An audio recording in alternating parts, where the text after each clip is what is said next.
Welcome to Solasta 2 Demo 3-minute Madman review. Important to disclose is that the demo is pre-alpha, so there's lots of things that are going to be improved and added. For example, push action is not available in the demo, frame rate isn't that good, attack animations sometimes stutter a bit and similar things.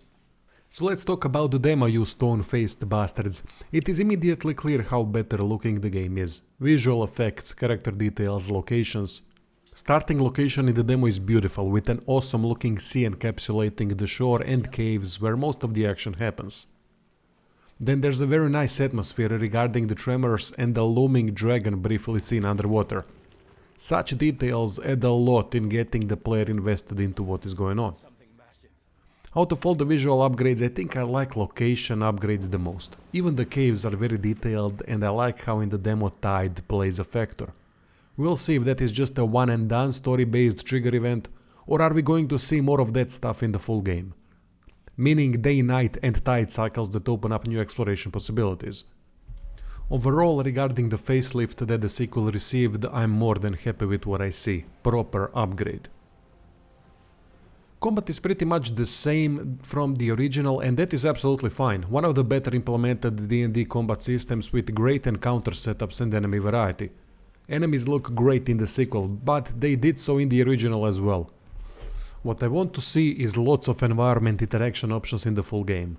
In the demo, in the final fight, there is a random environmental destruction that can be controlled, but just through delaying the explosion.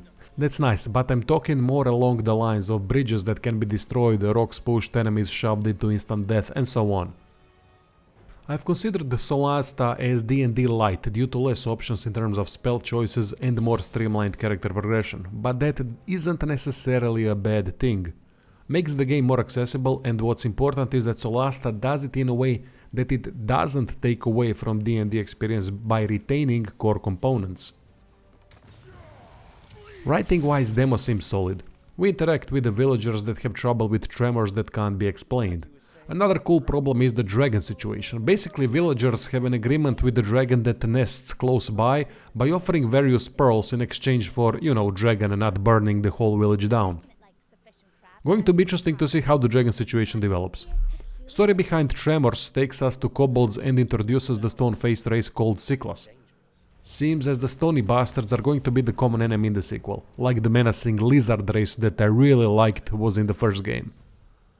Not Cyclas, but the corrupted version called Viklas. Again, we have a corruption story in an RPG that has been way overused, but we have to see first how it's going to unravel in order to properly judge it. What is good to see is in how many conversations the party can utilize its skills to get the upper hand. The more the merrier, I say, and so far it seems like skill use is going to be extremely important with highly beneficial or detrimental results.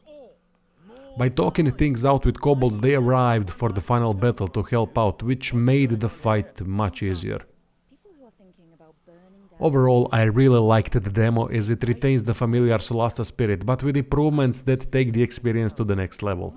We'll see how they handle factions in the final version, how deep the systems will go, and how the world building is going to be. So far, seems quite promising. Check out the description for purchase, subscribe, and merch, and thanks for watching. Move your caravan, or we break your legs, so that you'll know how it feels to be unable to walk the damn road. Wow.